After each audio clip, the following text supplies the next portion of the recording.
Pernah nggak sih kamu lagi asik banget lihat HP, tiba-tiba sadar udah 1 jam aja gitu lewat, atau mungkin ngerasa sedikit bersalah karena kayaknya kita lebih fokus ke layar daripada ke orang yang lagi ngobrol di depan kita?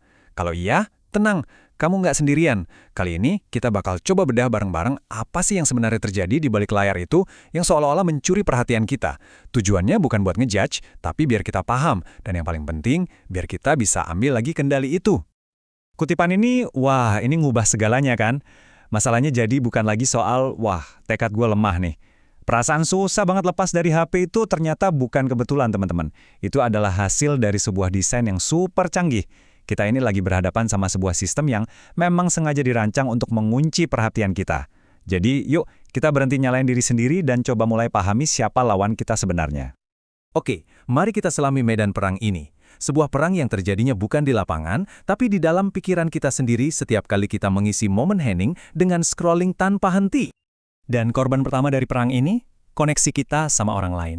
Ini kelihatan jelas banget dari fenomena yang namanya viewing. Waktu kita ngelakuin ini, sadar atau enggak, kita tuh ngirim pesan yang sebenarnya cukup menyakitkan. Sorry ya, tapi dunia digital ini lebih menarik daripada kamu. Ini bukan lagi soal etika atau sopan santun aja, ini adalah pengikisan pelan-pelan terhadap rasa berharga orang-orang yang kita sayangi. Jadi, apa sih mesin yang sebenarnya menggerakkan kebiasaan ini? Kenapa rasanya jari kita itu kayak punya pikiran sendiri, otomatis nge-scroll terus? Nah, sekarang kita bakal bedah mekanisme psikologis di baliknya, dan ternyata mekanismenya itu sama persis dengan mesin judi yang paling bikin kecanduan di dunia. Ini dia rahasianya, penguatan berselang atau intermittent reinforcement. Feed media sosial kamu itu pada dasarnya adalah mesin slot yang nggak pernah berhenti berputar.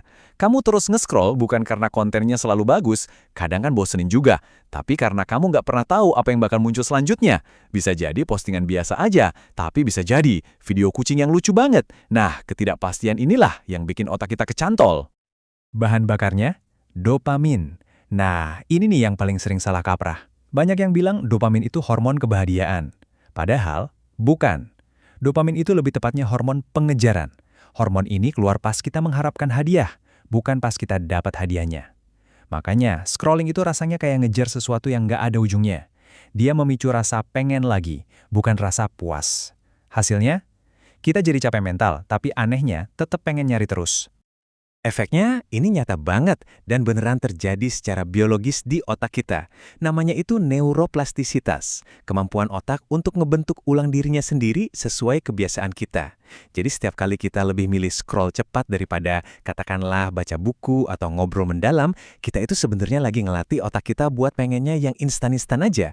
Pelan-pelan tapi pasti otot fokus kita jadi makin lemah. Pengejaran tanpa henti ini jelas ada harganya dong. Ini bukan cuma soal waktu yang kebuang sia-sia, ada biaya nyata yang kita bayar. Entah itu dalam bentuk kualitas hubungan kita sama orang lain, atau bahkan kesehatan mental kita sendiri. Nah, di bagian inilah kita bisa lihat dampak nyatanya. Ini bukan lagi sekedar gangguan kecil, tapi sudah jadi masalah serius yang mempengaruhi hubungan sosial dan kesehatan mental kita, terutama buat generasi yang lebih muda. Coba kita lihat perbandingan ini. Secara sosial, pubbing itu langsung mengikis harga diri orang lain. Secara mental, apalagi buat remaja, media sosial itu kayak panggung perbandingan yang nggak ada habisnya. Setiap scroll itu adalah potensi untuk kita merasa cemas, merasa nggak cukup baik, atau merasa ketinggalan. Sebuah fenomena yang kita kenal banget dengan sebutan FOMO, Fear of Missing Out. Kenapa remaja jadi sangat rentan?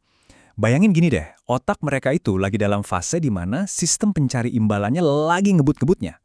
Tapi pusat kendali diri, bagian otak yang namanya korteks prefrontal, itu ibaratnya remnya, masih dalam pengembangan.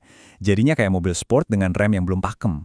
Stimulasi terus-menerus ini juga bikin rasa bosan jadi terasa menyiksa. Padahal, justru di momen-momen hening dan bosan itulah kreativitas dan pemahaman diri kita seringkali lahir.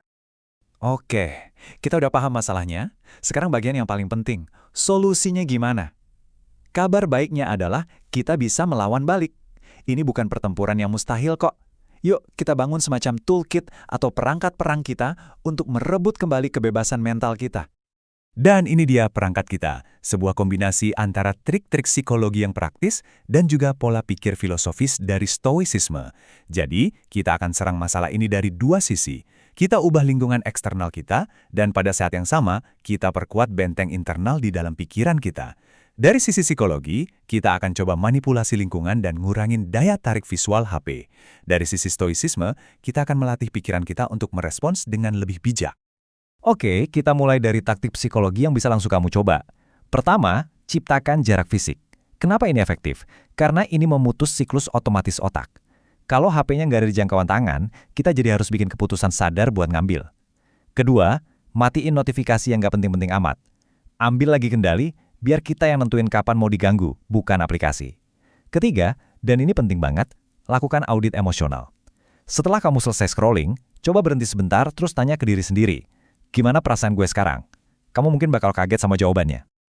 Sekarang, ayo kita bangun benteng mental kita pakai prinsip dari stoikisme, dikotomi kendali. Intinya gini, kita nggak bisa mengontrol algoritma media sosial atau konten apa yang bakal muncul di layar kita. Itu di luar kendali kita. Tapi, yang bisa kita kontrol adalah reaksi kita.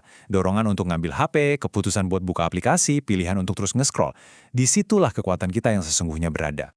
Dan bagian terakhir dari toolkit ini mungkin yang paling manusiawi, bersikap baik pada diri sendiri atau self-compassion.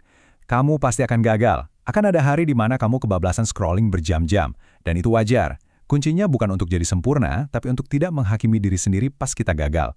Cukup sadari, oke, gue kebablasan, terus taruh HP-nya, dan mulai lagi dari awal. Setiap momen adalah kesempatan baru. Sebagai penutup, coba kita renungkan pertanyaan ini deh. Hidup kita itu kan terdiri dari kumpulan momen-momen kecil ya. Pertanyaannya, siapa yang kita izinkan buat mengendalikan momen-momen itu? Apakah niat dan kesadaran kita sendiri? Atau sebuah algoritma yang tujuannya cuma satu, bikin kita terus-terusan natap layar? Pilihan itu, pada akhirnya selalu ada di tangan kita.